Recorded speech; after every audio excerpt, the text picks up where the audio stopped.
Are you feeling lost?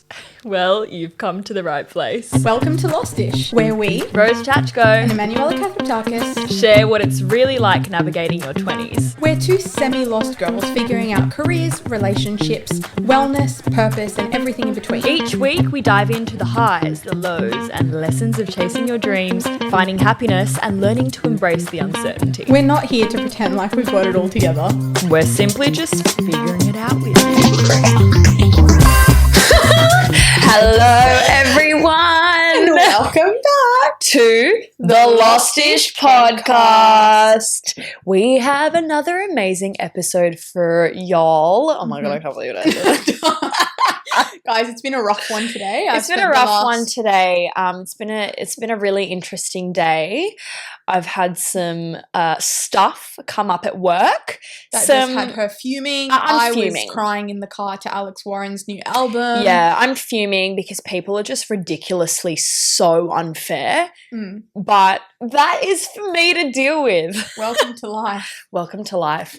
But we have an exciting topic for you guys, and we are going to be talking about pretty much outgrowing a life you thought you wanted. A life that you thought you wanted. And it's going to be a nice little cute, candid conversation.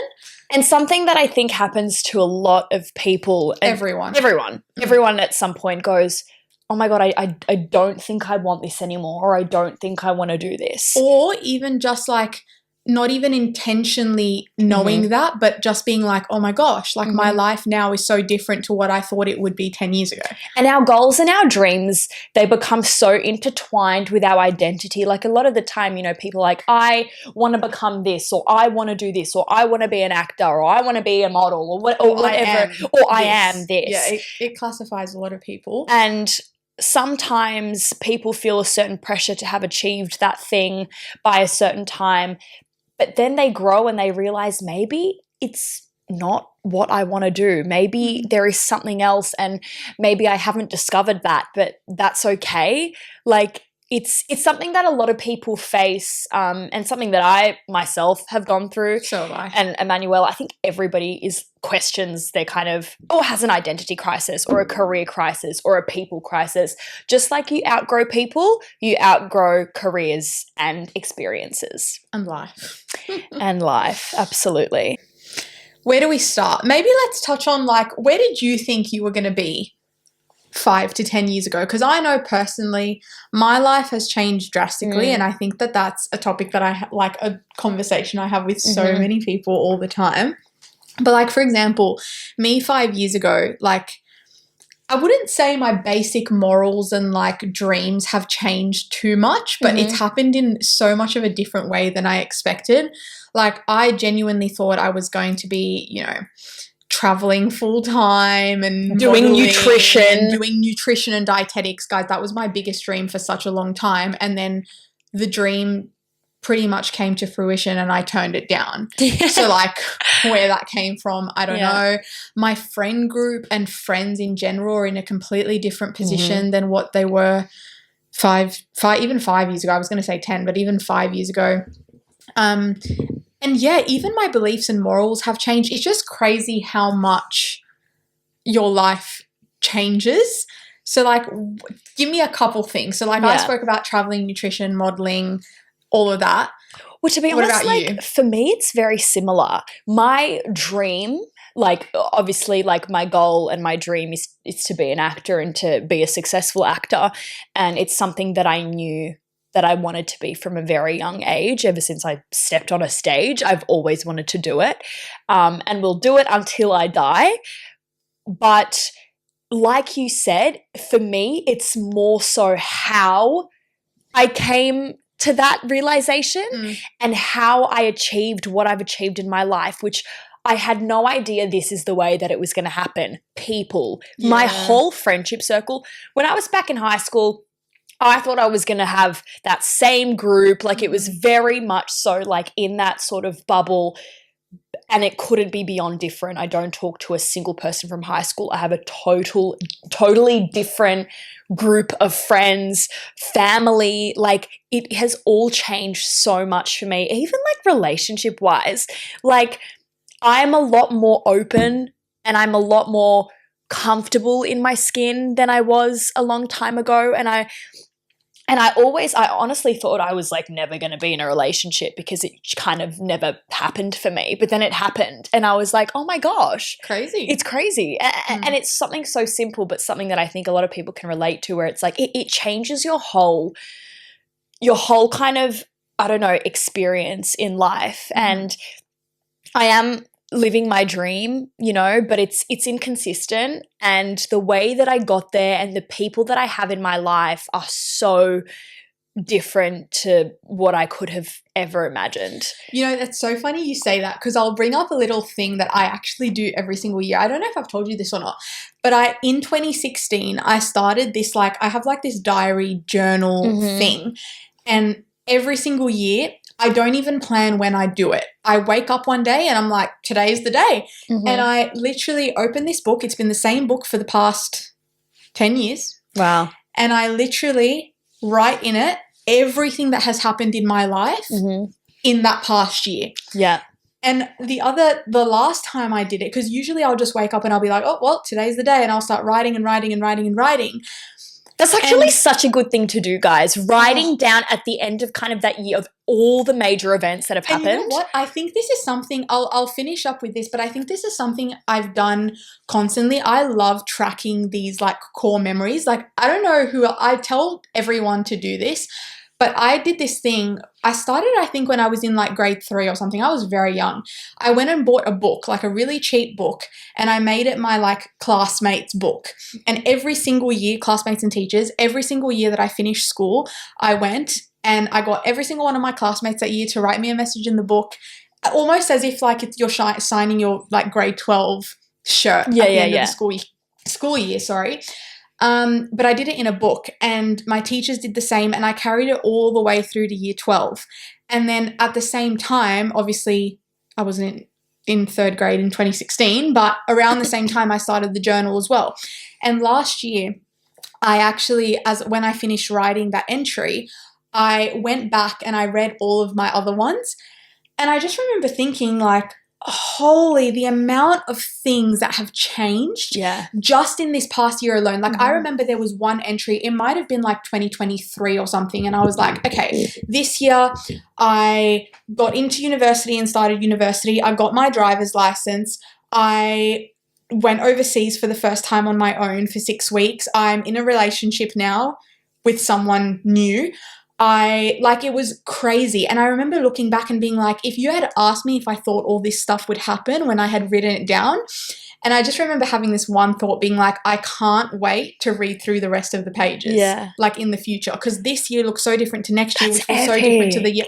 It is. That is epic. No, seriously, if you're not already doing this, do it. And I recommend it to every single person that's doing it. And even if it's like, if you forget one year, who cares? Jot down what happened the following year. Yeah. It's so nice. And I also have a memory box, guys. I have a box of like which I'm getting Rose to start Yes, as well. I started doing it too. A box of like all the little memories from when I was young up until now. Like, I'm talking, guys, I've got some wild things in there. I've got like my first tooth that fell out that my mum Your kept first for me. hair. I've got my first. I've got my belly button.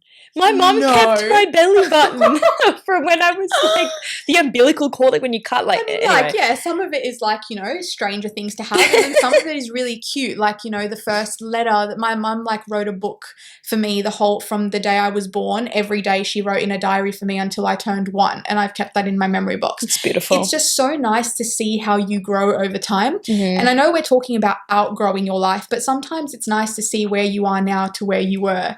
Absolutely. That's one of my favorite things, honestly. Memories and experiences are something that I will always prioritize over anything else in my life.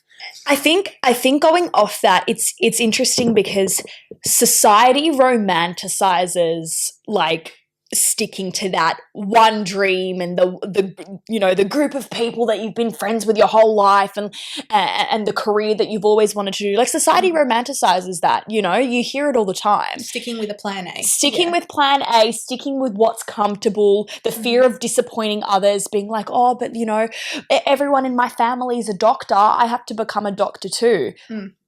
It's so like common that ooh, I just banged the microphone. it's so common that happens. And I think having journals and even looking back at photos and things like that of like who you were back then and who you are now. And I think people change. People change. Life changes. You are growing every single day.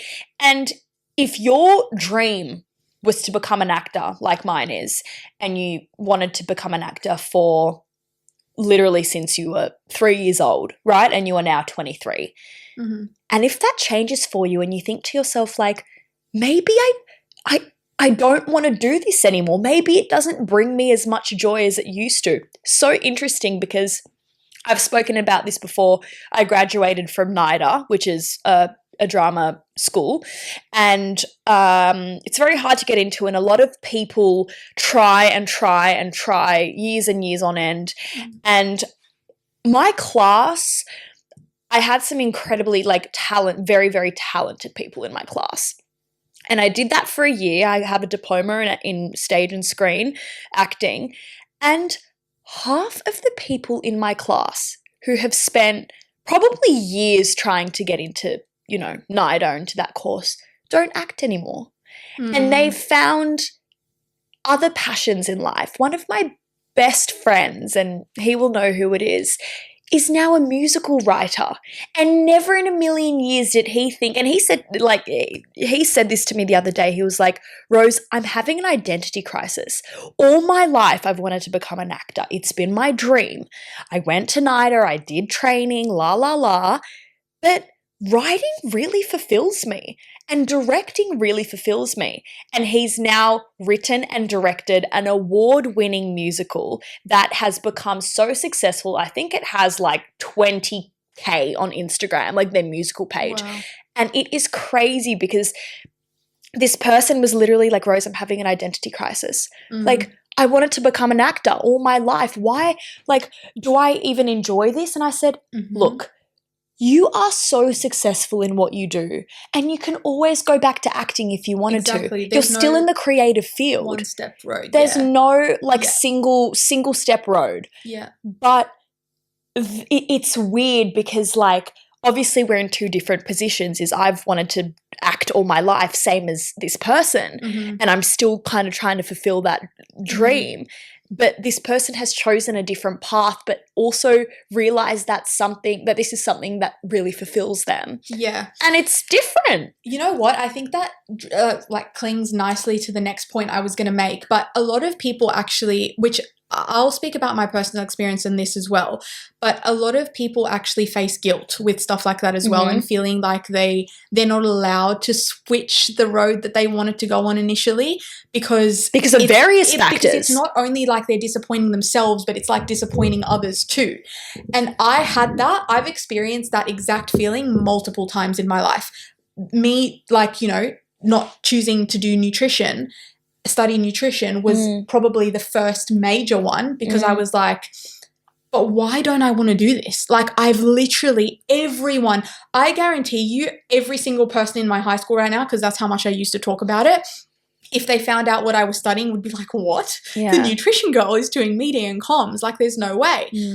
Because I used to talk about it that much that it almost became a part of me. It was like, well, I am going to be a nutritionist because that is what I want to do. It's what I've cared about since I was 13 years old. So, and then I literally woke up one day and I remember getting the text message to say, congratulations, you've made it into nutrition and dietetics. And I looked at it and I went, nah. This is I was like, I don't know if that's for me. And I felt so guilty saying that, because I'm like, but now I've let down everyone, because everyone knows that that's what I want to do and that's what I've wanted to do. Why am I feeling like this? And the same goes with modeling. And the reason I say that is, even though I will say over and over again, it is something I love so much and something that I would literally do for free. So many people still ask me to this day, inclusive of you, of why I'm not getting back into it or why I haven't been getting back into it so much.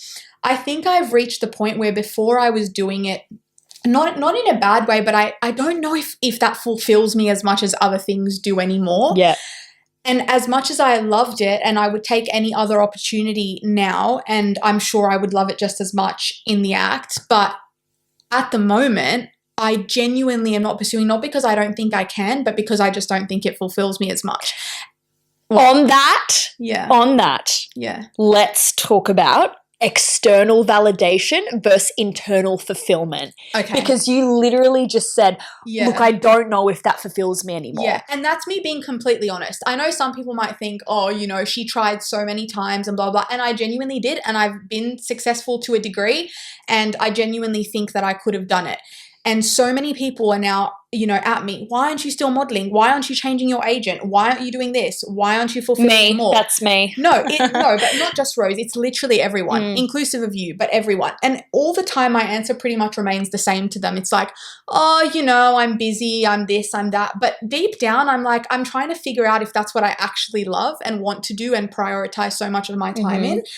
And I know great things will like come eventually, like there's always chances to do photo shoots and stuff like that. But you can always go back to it. This is the thing. Nothing is ever infinitely done. Yeah, like, and I've tried it and I loved it. And now there's so many more things that bring me so much more happiness than that. And that's not a bad thing. I'm not portraying modeling as being a bad thing, nor acting, nor cooking, nor being an engineer. Like, there's no right or wrong answer. Yeah. But to me, it just doesn't bring me as much fulfillment anymore. And yes, I have also felt guilty with that when people around me are like, but you're so good at it. Why don't you just do it?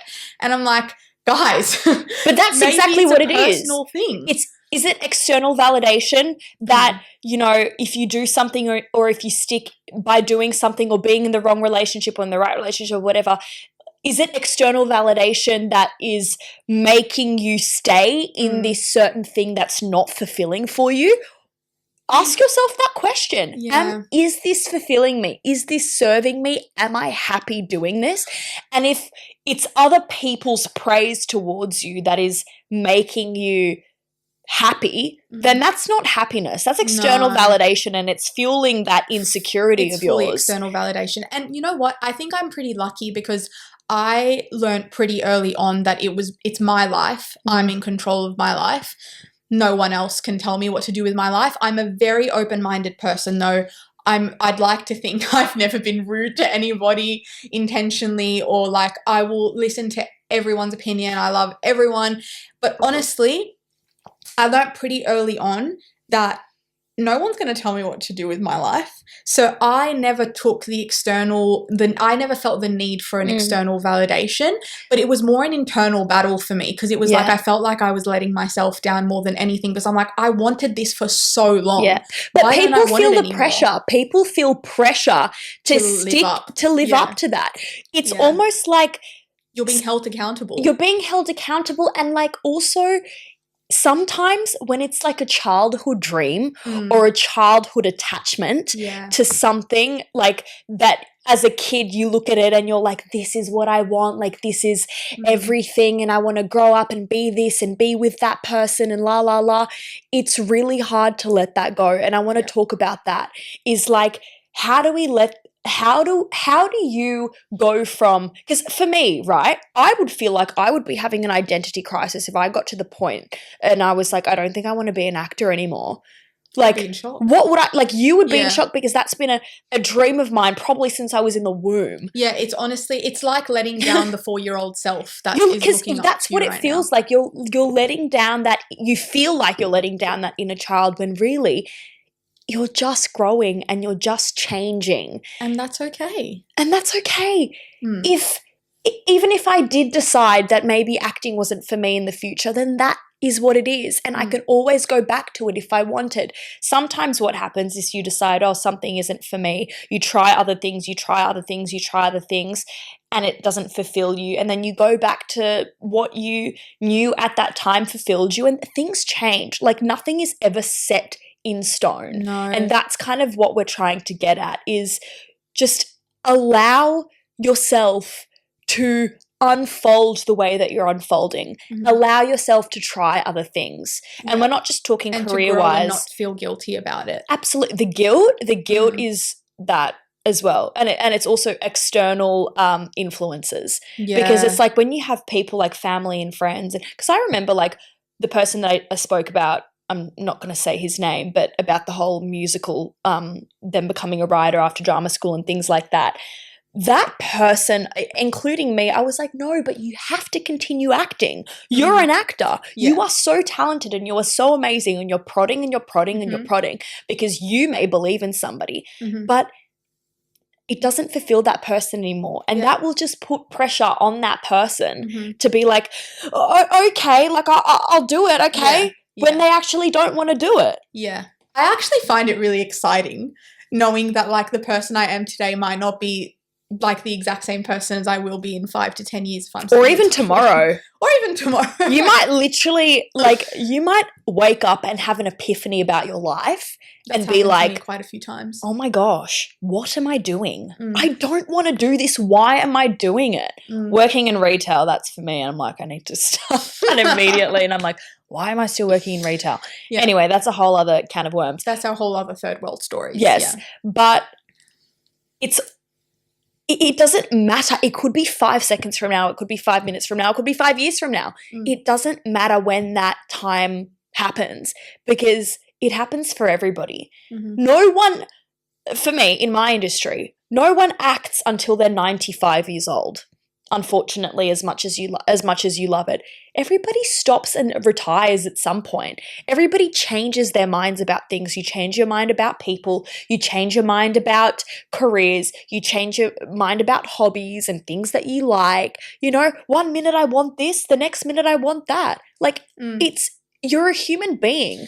You're going to want different things at different stages in your life. And it's important to understand that once you've attached yourself to something, that is bound to change. And look, I want to add another piece of advice that I read once, but if you're one of those people that feels like they are going through that sort of identity crisis, don't know what they want to do with their lives, don't know how they're feeling, all of this stuff, I would suggest block out all external influences, sit back and genuinely write and think about your thoughts.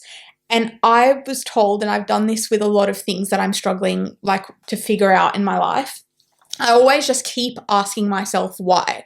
Why am I doing this? Because blah, blah, blah, blah, blah. Okay, and why that? Because blah, blah, blah, blah, blah.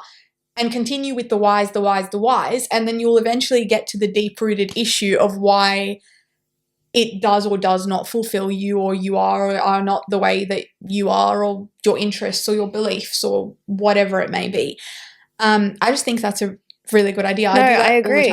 But you know what? At the end of the day, it's a feeling. Like it is a feeling that you have when you feel like you're unfulfilled. And like in whatever way that might be, that might feel like you're a bit stuck or you're stagnant or things aren't happening, you know.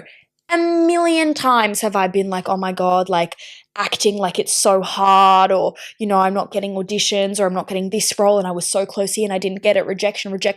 My mind's like, oh, maybe I should do something else.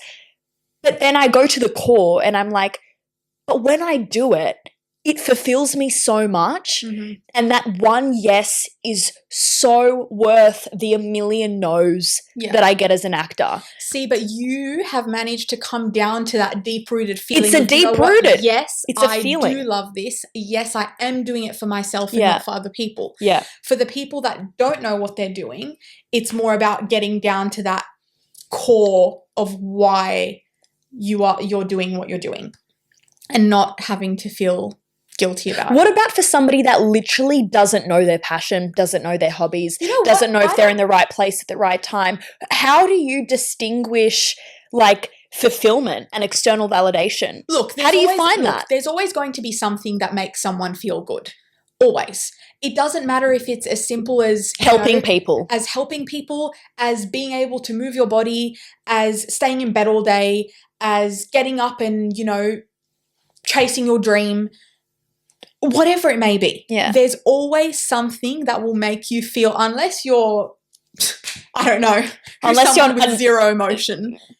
Which is what, a sociopath? A narcissist? Like, unless you're someone that's completely numb to everything, I guarantee you have felt love or like excitement or happiness at some point. Doing something, even if it's like hanging out with your friends. Okay, hanging out with your friends, great. You like being around people that make you feel good. And guys, don't misconstrue what we're saying, because I'm not telling you that if the only thing you find passion in is hanging out with your friends, just do that for the rest of your life. No, but it's just a little example. No one has a million perfect days. The person that may seem the happiest to you might wake up one day and feel like absolute shit. Yeah. And that's not the worst thing ever. Guys, we're human. That's how we operate. There's been days I would consider myself a very happy person. Touch wood, I've touched on this before, but like I've never experienced a mental health issue like other people have. Of course I felt sad. Of course I felt, quote unquote, a state of depression at some point and anxious at some point. I felt all of those things, but I've been lucky enough to not have experienced it the way, for example, that you or my mother have. Yeah. Because I've seen it and it's not good. I don't know where I was going with this, but pretty much, no one wakes up every single day and has a great day every single day, right? And sometimes you're going to feel flat. At the moment, I feel flat. Yeah. I feel quite flat in life. I'm going to be fully honest with you. Yeah. Auditions are quiet. Mm-hmm. It's raining outside. I'm constantly working a job that I, not necessarily don't want to be working, but like working a job that doesn't fulfill me entirely. Mm-hmm. A lot of my friends are away and I'm, I feel whatever it is. And it's like, I feel a bit flat. I feel kind of shit right now. I've got stuff happening with family and whatnot and health-related issues. And it's just like, that's okay because that's going to happen. Mm-hmm. And it's not one particular reason of why I'm feeling flat. And I'm as mental health as it gets. I have gone through everything that you can possibly imagine mental health-wise. And that's where Emanuela and I actually complement each other because Emanuela I'm a listener. Is a listener.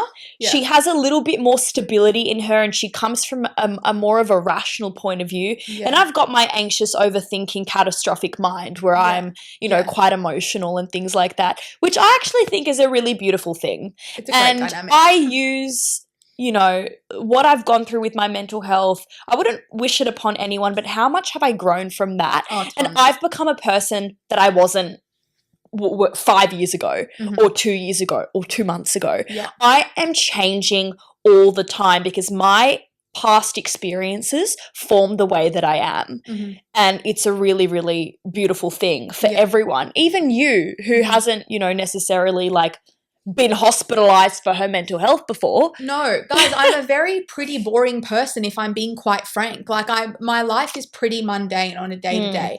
But one thing that I do every single day is before I go to bed, I will sit there and recite every single thing that day, specifically that day, that I'm grateful for. I'm not talking, I do the normal like roof over my head, clothes I wear, food I eat, all of that. But I'm talking about if I got to have a conversation with a stranger that day that fulfilled me, that will be in my gratitude at the end of the night. If I got to, finally buy something that's been on my mind for ages, that will be on my gratitude at the end of the night. If I finally got to accept something that I haven't accepted or get over something that's been bothering me for the past 2 years, I will be grateful for that day, whatever it may be. And that has helped me so much accept the person that I am now and also be grateful for the person I was as well, since we're on the topic of outgrowing. But yeah, like honestly, you'll realize, you don't have to take my advice, but you'll realize that someone who is grateful for the little things that they have in their life is always going to be happier.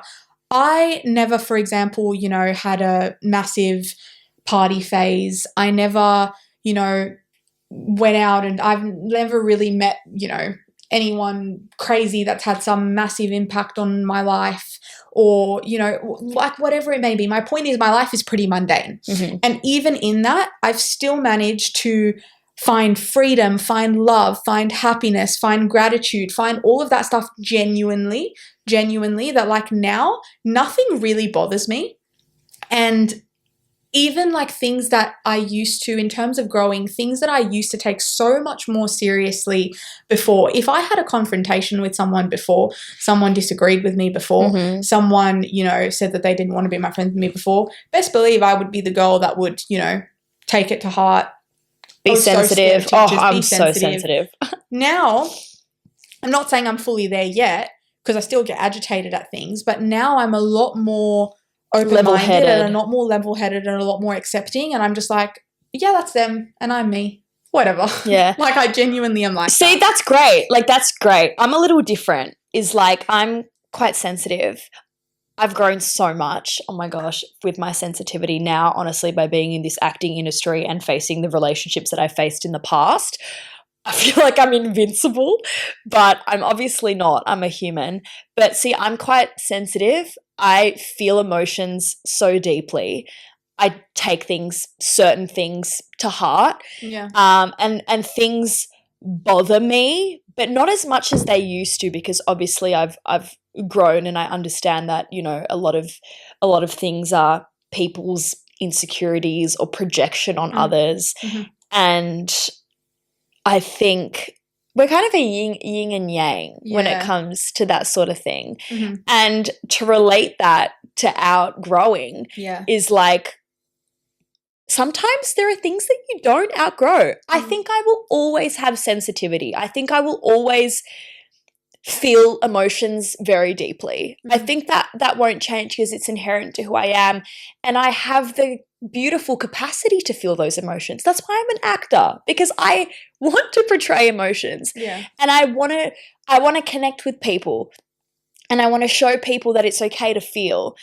And if you're somebody that isn't emotional like you, that's okay. Like, we're different in that sense. I wouldn't say I'm not emotional, guys. I'm not heartless, but I get what you're saying. That's not what emotional means. I'm logical. You're more, you take things with more of a logical standpoint. Yeah. I'll take things for what they are. I can be objective. I take things by emotion, and it's like, or how I'm feeling in that moment. Like, if I feel confronted or if I feel vulnerable, like, you will see that through me. Whereas you'll be like, actually, no. Like, this is the situation. Before I come to a conclusion. Correct. Yeah. I don't jump to conclusions. Today, right? I had a bad day at work today. Yeah. And I came to Emmanuel and I was really frustrated and I was really, really angry. She got in my car furious. I got in her car. Manuela was like listening to Alex Warren crying in the car because Alex Warren is a great emotional singer about relationships and heartache and whatnot. And I get in the car and like start screaming and swearing, and I'm just like, I'm so this, I'm so da-da-da-da. And I was very, very like emotional because of what had happened to me at my job. And Emanuela and I told her what happened.